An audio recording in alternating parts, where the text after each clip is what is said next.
ഈ ഓം ബിർള എന്ന് പറയുന്ന ആൾ പ്രതിപക്ഷ വിരുദ്ധനായി പ്രവർത്തിച്ചെന്ന് കോൺഗ്രസ് പറയാൻ, അല്ലെങ്കിൽ അന്ന് പ്രതിപക്ഷം പറയാനുള്ള കാരണം ഈ പറയുന്ന കൂട്ട സസ്പെൻഷൻ അടക്കം നഗ്നമായി അവിടെ സഭയിൽ BJP-ക്കൊപ്പം നിന്ന് എത്രയെത്ര സന്ദർഭങ്ങൾ കഴിഞ്ഞ ലോക്സഭയിൽ ഉണ്ടായി. ജോൺ ബ്രിട്ടാസ്, ഇക്കുറിയും ആ ഓം ബിർള തന്നെയാണ് സ്പീക്കർ. ഇക്കുറിയും ആദ്യം ഇറങ്ങുന്നത് കോൺഗ്രസിനെ പ്രൊവോക്ക് ചെയ്യാനുള്ള ഒരു പ്രമേയമാണ്. അപ്പോൾ മാറും. ഇപ്പോൾ അവിടെ പ്രതിപക്ഷം ശക്തമായിരിക്കുമ്പോഴും ഈ ഭരണപക്ഷവും BJP-യും സഖ്യ സർക്കാരാണെങ്കിലും അവർ മാറി എന്ന് പറയാനായോ ശ്രീ ജോൺ ബ്രിട്ടാസ്? അടിയന്തരാവസ്ഥ തെറ്റായിരുന്നുവെന്ന് കോൺഗ്രസ് നേതാക്കൾ ഉൾപ്പെടെ പറഞ്ഞിട്ടുണ്ട്. അടിയന്തരാവസ്ഥയിൽ കോൺഗ്രസിനെ ശിക്ഷിച്ചിട്ടുണ്ട്, ഇന്ദിരാഗാന്ധിയെ ശിക്ഷിച്ചിട്ടുണ്ട്. പക്ഷേ ഞാൻ മാറില്ല, മോഡി എന്നുള്ള സർവാധികാരിക്ക് യാതൊരു മാറ്റവുമില്ല എന്നുള്ള ഒരു ഉദ്ഘോഷം നടത്താൻ വേണ്ടി ഇന്ന് സ്പീക്കറെ അദ്ദേഹം ഒരു കരിവാക്കി മാറ്റുകയാണ് ചെയ്തത്. അതുകൊണ്ട് തന്നെ എനിക്ക് ഉറപ്പുണ്ട്, നരേന്ദ്രമോദിയും അദ്ദേഹത്തിൻ്റെ ഗവൺമെൻറ്റും അവരുടെ രീതിയിൽ അണുവിട വ്യത്യാസം വരുത്താൻ പോകുന്നതില്ല. ജനാധിപത്യത്തിൻ്റെ സർഗാത്മകത പാർലമെന്റിൽ തളം കെട്ടാൻ പോവുകയാണ്. ഇനി പഴയ പാർലമെന്റ് ആയിരിക്കില്ല. 148 അംഗങ്ങളെ പിരിച്ചുവിട്ട് പ്രതിപക്ഷവും ഭരണപക്ഷവും കൂടി ഏറ്റുമുട്ടുന്ന, അതല്ലെങ്കിൽ ദോശ ചുട്ടെടുക്കുന്ന പോലെ നിയമങ്ങൾ പാസാക്കുന്ന ഒരു പാർലമെന്റ് ആയിരിക്കില്ല. കൃത്യമായ ചർച്ചകളിലൂടെ, സംവാദങ്ങളിലൂടെ നിയമനിർമ്മാണം നടത്തുന്ന, ജനങ്ങളുടെ ഇംഗിതത്തിനനുസരിച്ച് ചർച്ചകൾ നടക്കുന്ന, അവരുടെ ആസ്പിറേഷൻസ്, അവരുടെ പ്രശ്നങ്ങൾ, പ്രതിസന്ധികൾ ഉയരുന്ന ഒരു വേദിയായിരിക്കും പാർലമെന്റ് എന്നുള്ള ധാരണകൾ ഇന്നോടുകൂടി കടപുഴകിയിരിക്കുകയാണ്. അമിതാധികാരി എന്നുള്ള ആ പദവിയിൽ നിന്ന് താഴെ ഇറങ്ങാൻ താൻ തയ്യാറല്ല എന്നുള്ള പ്രഖ്യാപനമാണ് നരേന്ദ്രമോദി നടത്തിയത്. ഇന്ന് പാർലമെന്റ് ലോകസഭാ നടപടികൾ, ഞാൻ രാജ്യസഭാ അംഗമാണെങ്കിൽ പോലും ഞാൻ ലോകസഭയുടെ നടപടികൾ വീക്ഷിച്ചപ്പോൾ എന്നെ സന്തോഷിപ്പിച്ചൊരു കാര്യമുണ്ട്. അതായത് പ്രതിപക്ഷ നിര 3 വരിയിൽ പ്രതിപക്ഷാംഗങ്ങൾ നിറഞ്ഞു നിന്നുകൊണ്ട്, 3-4 പേരെ മാത്രമേ മാറി നിന്നുള്ളൂ. അവർ ഒറ്റക്കെട്ടായി ഈ പറയുന്ന പ്രതിപക്ഷത്തെ ഭിന്നിപ്പിക്കാൻ ഉദ്ദേശിച്ചുകൊണ്ടുള്ള ഒരു അടിയന്തരാവസ്ഥ പ്രമേയം കൊണ്ടുവന്നെങ്കിൽ പോലും പ്രതിപക്ഷം ഒറ്റക്കെട്ടോടെ ആ 3 വരികളിൽ നിറഞ്ഞു നിന്നുകൊണ്ട് എന്തുകൊണ്ട് ഇന്ത്യൻ പാർലമെന്ററി ജനാധിപത്യം സർഗാത്മകമാകണം, സാർത്ഥകമാകണമെന്ന് ഒറ്റ ശബ്ദത്തിൽ പ്രതികരിച്ചത് പ്രതീക്ഷ നൽകുന്നുണ്ട്. കഴിഞ്ഞ 10 വർഷം നരേന്ദ്രമോദി അവലംബിച്ച സമീപനം എന്തായിരുന്നു? ആ സമീപനത്തിൽ അണുവിട മാറ്റം വരുത്താൻ അദ്ദേഹം തയ്യാറല്ലെന്നുള്ള ഒരു പ്രഖ്യാപനമാണ് നടത്തിയത്. ശ്രീ ജോൺ ബ്രിട്ടാസ്, ഇവിടെ 50 വർഷം പഴക്കമില്ലാത്ത ഗുജറാത്ത് വംശഹത്യയെക്കുറിച്ച് പ്രമേയമിറക്ക് എന്ന് പറഞ്ഞാലും, അല്ലെങ്കിൽ ഇപ്പോഴും കത്തിക്കൊണ്ടിരിക്കുന്ന മണിപ്പൂരിനെ കുറിച്ച് പ്രമേയമിറക്ക് എന്ന് പറഞ്ഞാലും BJP അതിന് മറുപടി പറയില്ല. രാഹുൽ ഗാന്ധിയെ കേൾക്കുന്നത് പ്രശ്നമുണ്ടോ എന്ന് ചോദ്യത്തിന് മറുപടി പറയില്ല. ഇന്ന് BJP അടിയന്തരാവസ്ഥയെക്കുറിച്ചുള്ള ഓർമ്മകളിൽ വിഹുലമാണ്. ശ്രീ രാജു പി നായർ, പത്മനാഭന് കേൾക്കാൻ നല്ലൊരു സംവിധാനം ഉണ്ടായി കൊടുക്കണം. ചർച്ചയിൽ പറയുന്ന കാര്യങ്ങൾ എന്താണെന്ന് കേട്ടിട്ട് മറുപടി പറയാനുള്ള സമയത്ത് അങ്ങനെ അദ്ദേഹം ബഹളം വെച്ചല്ലോ. ഇപ്പോൾ ഇതിനെ ഞാൻ ചോദിക്കുന്നത്, ഞങ്ങൾ തള്ളിപ്പറഞ്ഞ ഈ പറഞ്ഞ കാര്യങ്ങളെ പിന്തുണച്ച സംഘടനയുടെ പേര് RSS എന്നാണ്. നിങ്ങൾക്കതിന് മറുപടി പറയാൻ കഴിഞ്ഞോ? നിങ്ങൾക്കതിന് മറുപടി ഉണ്ടോ? നിങ്ങൾ എന്തുകൊണ്ട് അടിയന്തരാവസ്ഥയെ പിന്തുണച്ചു? ഞങ്ങൾ തള്ളിപ്പറഞ്ഞു. 78-ൽ ഇന്ദിരാഗാന്ധി തന്നെ അതിനകത്ത് തെറ്റുകൾ സംഭവിച്ചു എന്ന് പറഞ്ഞു.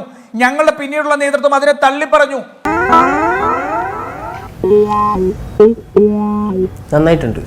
നിങ്ങൾ എന്തുകൊണ്ടാണ് അടിയന്തരാവസ്ഥയെ പിന്തുണച്ചു? നിങ്ങൾ സ്വാതന്ത്ര്യ സമരകാലത്ത് ബ്രിട്ടീഷ് സർക്കാരിന്റെ മുന്നിൽ മാപ്പെഴുതിയ അതേ വാചകങ്ങൾ ഉപയോഗിച്ചുകൊണ്ട് വാജ്പേയി എന്തിനു മാപ്പെഴുതി, ദേവരസ് എന്തിനു മാപ്പെഴുതി? മറുപടി ഉണ്ടോ പത്മനാഭ? ഇല്ലല്ലേ? അപ്പൊ പിന്നെ കുറെ കൂടി ഒച്ചത്തിലങ്ങ് കടന്ന് ബഹളം വെക്ക്. നിങ്ങൾക്കപ്പോ നിങ്ങൾ പറയുന്ന അതേ ശൈലിയിൽ പറയണമല്ലോ എന്ന് വെച്ചുകൊണ്ടാണ് ഞാനത് പറയുന്നത്.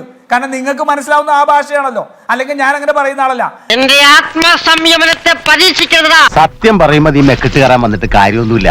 അപ്പൊ കുറച്ചുകൂടി അങ്ങ് ഒച്ചത്തിൽ ബഹളം വെക്ക്. പറയുന്ന കാര്യങ്ങൾക്ക് മറുപടിയുള്ള ആർജവമാണ് ഒരു ഡിബേറ്റിൽ വേണ്ടത് ശ്രീ പത്മനാഭൻ, അല്ലാതെ തോതിയ വിളിച്ചു പറയല്ല. നിങ്ങളെ സംബന്ധിച്ചിടത്തോളം ഞാൻ പറഞ്ഞല്ലോ, ഈ അടിയന്തരാവസ്ഥ കാലത്ത് ഉണ്ടായ സംഭവത്തിൽ മുഴുവൻ കങ്കാണിപ്പണി ചെയ്ത RSS-നെ പ്രവർത്തകരെ വഞ്ചിച്ച പാരമ്പര്യം നിങ്ങൾക്കില്ലേ? നിങ്ങൾക്ക് ആ പാരമ്പര്യമല്ലേ നിങ്ങൾക്കുള്ളത്? നിങ്ങൾ ജയിലിൽ കിടന്ന് എഴുതിയ കത്തുകളുടെ പരമ്പരയില്ലേ RSS-ന്റെ സർസംഘചാലക്കാണ് എഴുതിയത്. എന്ന് വെച്ചാൽ RSS-ന്റെ സംഘടന.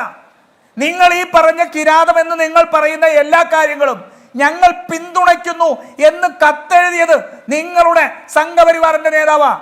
ഒരക്ഷരം മറുപടി പറയാൻ നിങ്ങൾക്ക് കഴിഞ്ഞോ? ഇന്നും ഈ രാജ്യം കത്തിഞ്ഞപ്പോ നേരത്തെ സൂചിപ്പിച്ച പോലെ മണിപ്പൂർ കത്തിക്കൊണ്ടിരിക്കുമ്പോ ഇന്നും മറുപടി പറയാനില്ല. നിങ്ങൾ ഏകാധിപതി എന്ന് വിളിക്കുന്നു. 21 മാസത്തെ ആ എമർജൻസിയുടെ സമയത്തിനു ശേഷം ഏറ്റവും നീതിയുക്തമായ രീതിയിൽ ഇന്ത്യയുടെ ഭരണഘടനാ സ്ഥാപനങ്ങളെ അതിന്റെ വഴിക്ക് വിട്ട് തെരഞ്ഞെടുപ്പ് നടത്തിയ നേതാവിന്റെ പേരും ഇന്ദിരാഗാന്ധി എന്ന് തന്നെയാണ്. എന്തൊരു പെർഫോമൻസ്, എവിടെ നിന്ന് കിട്ടി ഇതിനെ? തെരഞ്ഞെടുപ്പിൽ അധികാരത്തിൽ വന്ന നരേന്ദ്രമോദിക്ക് അല്ലെങ്കിൽ BJPക്ക് ഈ രാജ്യത്തെങ്ങും ആഘോഷിക്കാൻ കഴിയാതെ വരികയും അതേസമയം അധികാരത്തിലെത്താൻ ഉള്ള നമ്പർ തികയാതെ പ്രതിപക്ഷം ആഘോഷിക്കുകയും ചെയ്യുന്ന ഏറ്റവും വലിയ ഒരു എന്താ പറയുക സവിശേഷമായ സാഹചര്യമാണുള്ളത്. കാരണം നിങ്ങളെ പരാജയപ്പെടുത്തിയതുള്ളതാണ്. നിങ്ങൾക്ക് മുമ്പിൽ ഇന്ന് പാർലമെന്റിൽ ഉയരുന്ന ഭരണഘടനയാണ് നിങ്ങളുടെ പ്രശ്നം. നിങ്ങൾ ആ ഭരണഘടനയെ നോക്കുമ്പോൾ നിങ്ങൾക്ക് ഭയപ്പാട് വരുന്നു. നിങ്ങൾക്ക് നിങ്ങളുടെ തോന്നിയാസം നടത്താൻ ഇനി കഴിയില്ല എന്നുള്ള നിങ്ങളുടെ പാർലമെന്റിന്റെ നമ്പർ നിങ്ങളെ ഭയപ്പെടുത്തുന്നുണ്ട്. അതുകൊണ്ടാണ് ഞങ്ങൾ കഴിഞ്ഞ പ്രാവശ്യം ചെയ്ത അതേ നയങ്ങളാണ് ഞങ്ങളെന്ന് വരുത്തി തീർക്കാൻ വേണ്ടി സ്പീക്കറെ ഉപയോഗിച്ചൊരു പൊറാട്ട് നാടകം നടത്തിയത്. പക്ഷേ നിങ്ങൾ നോക്കിക്കോളൂ, എത്ര നാൾ നരേന്ദ്രമോദി ഇന്ത്യയുടെ പ്രധാനമന്ത്രിയായിട്ട് ഇരിക്കും എന്ന് നമുക്ക് കണ്ടറിയാം. ഈശ്വര, ഇവിടെ ആരില്ലല്ലോ ഇതൊന്ന് പറഞ്ഞു ചിരിക്കാൻ. ജനാധിപത്യത്തിന്റെ സ്കൂളിൽ നിന്ന് ഡ്രോപ്പ് ഔട്ട് ആവുന്ന നരേന്ദ്രമോദിയെ അടുത്ത ഏറ്റവും 2 വർഷം പരമാവധി അല്ലെങ്കിൽ 1 വർഷം അതിന് മുമ്പായിട്ട് ഡ്രോപ്പ് ഔട്ട് ആവുന്ന നരേന്ദ്രമോദിയെ കാണേണ്ടി വരും. ഡിസ്ക്രെഡിറ്റ് ചെയ്യാൻ നോക്കിയ നേതാവ് ഇന്ന് നിങ്ങളുടെ മുന്നിൽ ഭരണഘടനാ പദവിയിലിരുന്ന് നിങ്ങൾക്ക് അവഗണിക്കാൻ കഴിയാത്ത രീതിയിൽ സംസാരിക്കും. ആ സംസാരത്തിന് മുമ്പിൽ, അദ്ദേഹത്തിന്റെ പ്രസംഗങ്ങൾക്ക് മുമ്പിൽ നരേന്ദ്രമോദിക്ക് തല താഴ്ത്തി നിൽക്കേണ്ടി വരും. എങ്ങനെയുണ്ട് എന്റെ മാസ്റ്റർ പ്ലാൻ? നല്ല രസം. ഇവന്മാരെ ശരിയാക്കാൻ പറ്റുമെന്ന് ഞാനൊന്ന് നോക്കട്ടെ. അല്ല, ബഹുമാനപ്പെട്ട NK പ്രേമചന്ദ്രൻ സാറ് പോയോന്ന് എനിക്ക് അറിഞ്ഞുകൂടാ. പോയിട്ടില്ലെങ്കിൽ അഥവാ അദ്ദേഹം ഈ ചർച്ച മൊബൈലിൽ കേൾക്കുന്നുണ്ടെങ്കിൽ അദ്ദേഹത്തോട് എനിക്കൊരു അപേക്ഷയുണ്ട്.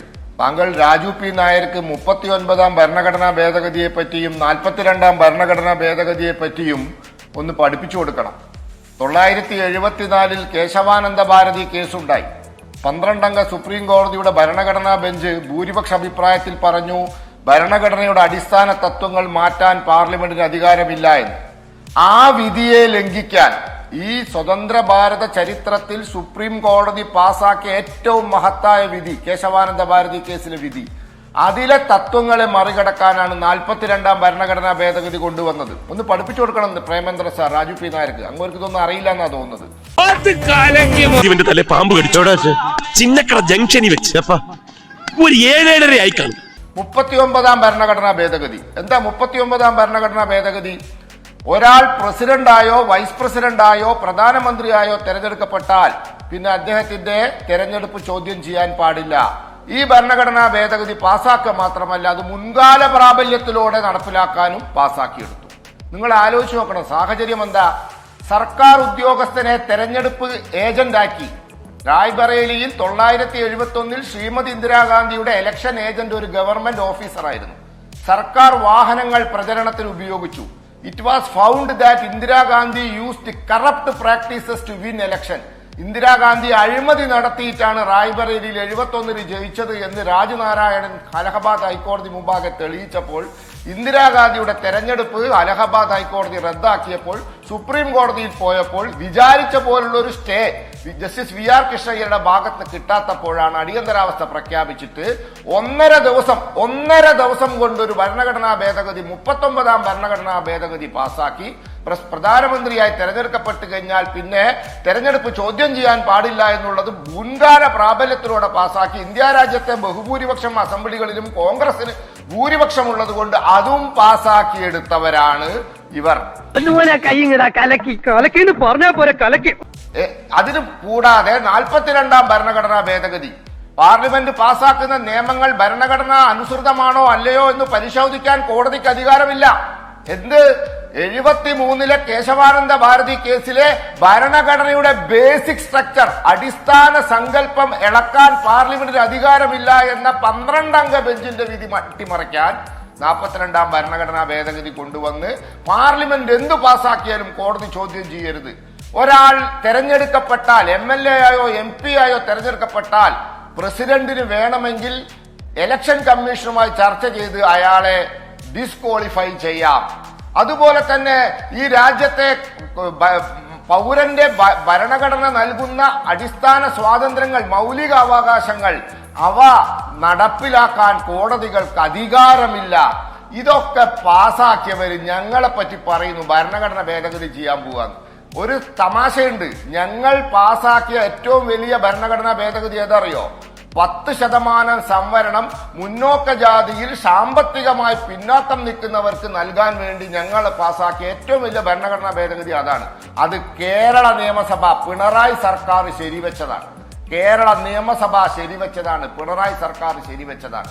ഇപ്പൊ ഒരു വിവരം കിട്ടി, നിനക്കൊക്കെ ഒരു വിവരമില്ലെന്ന്. ഇനി ജോൺ ബ്രിട്ടാസ് സാർ പറഞ്ഞു ഞങ്ങൾ സ്പീക്കർ മോശമാണെന്ന്. പിണറായി വിജയന്റെ മകളുടെ മാസപ്പടിയെ പറ്റി പറഞ്ഞപ്പോൾ മൈക്ക് ഓഫ് ആക്കിയില്ലേ? മൈക്ക് ഓഫ് ആക്കിയില്ലേ? നിങ്ങൾ സംസാരിക്കാൻ അനുവാദം കൊടുത്തോ? അതുവരെ ചെയ്തവരാണ് നിങ്ങൾ. നിങ്ങൾ തന്നെ പഠിപ്പിക്കണം ഞങ്ങളെ ഏത് ഭരണഘടനയും പാർലമെന്ററി ജനാധിപത്യവും ഒക്കെ. ഇതിലും ഭേദം അവൻ അങ്ങനെ ഇട്ട് കണ്ട് തരുന്നതായിരുന്നു. അതുകൊണ്ട് ഈ എന്താ പറയാ, ഈ രാജ്യത്ത് നടന്ന ഏറ്റവും വലിയ ജനാധിപത്യ ധ്വംസനമാണ് അടിയന്തരാവസ്ഥ. അതിന്റെ 50ാം വാർഷികത്തിലാണ് നാം നിൽക്കുന്നത്. ഇന്ന് പുറപ്പുറത്ത് കയറി ജനാധിപത്യവും ഭരണഘടനയും പ്രസംഗിക്ക് കോട്ടിന്റെ അകത്ത് ഭരണഘടന ഇട്ട് നടക്കുന്ന ആൾക്കാർ ഇത് പിച്ചി ചീന്താൻ ശ്രമിച്ചവരാണ് എന്നുള്ള സത്യം ബോധ്യപ്പെടുത്തണം. ആ ശ്രമമാണ് ഞങ്ങൾ നടത്തിയത്. അത് ഈ രാജ്യത്തെ ജനങ്ങൾ ഇല്ല, ഞാൻ പറഞ്ഞത് ഭരണഘടനയെ പിച്ചു ചീന്താനൊന്നും ആർക്കും കഴിയില്ലെന്ന്. ഭരണഘടനയ്ക്ക് നേരെ നോക്ക് ഒരു വല്ലാത്ത നോട്ടം നോക്കിയാൽ പോലും ആ കൈക്ക് കയറി പിടിക്കാനുള്ള കരുത്തുള്ള ജനതയാണ് ഈ ജനത എന്ന് ഇനിയും ബോധ്യപ്പെടുത്താനുണ്ട്. 42ാം ഭരണഘടനാ ഭേദഗതി ശരിയാണ് ഞാൻ പറയുന്നത്. അല്ല, അതിനുള്ള ശിക്ഷ കോൺഗ്രസ് വാങ്ങി. അതിനുള്ള ശിക്ഷ കോൺഗ്രസ് വാങ്ങി സാർ. നമ്മുടെ രാജ്യത്തിന്റെ ഡൈനാമിക് ജനാധിപത്യം പലയാവർത്തി തെളിയിക്കുന്നതല്ലേ? ആ ഭരണഘടനയിലേക്ക് കള്ളക്കണ്ണോട് ഒറ്റ നോട്ടം നോക്കിയ ആ നോട്ടം താഴ്ത്താൻ കരുത്തുള്ള ജനായത്ത ഭരണകൂടമാണ്, ജനായത്തമാണ് ഈ രാജ്യമെന്ന് നമ്മൾ എത്ര തവണ ബോധ്യപ്പെട്ടു ഏറ്റവും ഒടുവിൽ വരെ. പ്രതിപക്ഷ നേതാക്കന്മാരെ ജയിലിലിട്ടിട്ട് 42ാം ഭരണഘടനാ ഭേദഗതിയും 39ാം ഭരണഘടനാ ഭേദഗതിയും പാസ്സായതാണ് ഇന്ത്യയിൽ. ശരി, അതാണ് ഞാൻ പറയുന്നത്. അത് കോൺഗ്രസ് അത് ചെയ്തുവെങ്കിൽ കോൺഗ്രസിനെ ഈ നാട്ടിലെ ജനം ശിക്ഷിച്ചു. ഭരണഘടനയിലേക്ക് അധമക്കണ്ണോട് നോക്കിയപ്പോൾ അധമക്കണ്ണിനെ ആ കണ്ണ് താഴോട്ട് താഴ്ത്ത് എന്ന് ജനം വാണിംഗ് കൊടുത്തിട്ടുണ്ട് നോക്കിയവർക്കൊക്കെ. രാജ്യത്തിന്റെ ജനാധിപത്യം മഹത്തരമല്ലേ സി? ഒന്നും കാണുന്നുമില്ല, കേൾക്കുന്നുമില്ല. ഞങ്ങൾ ബധിരനും മൂകനുമാണ്. തൽക്കാലം ഇത്രയും മതി. വരട്ടെ.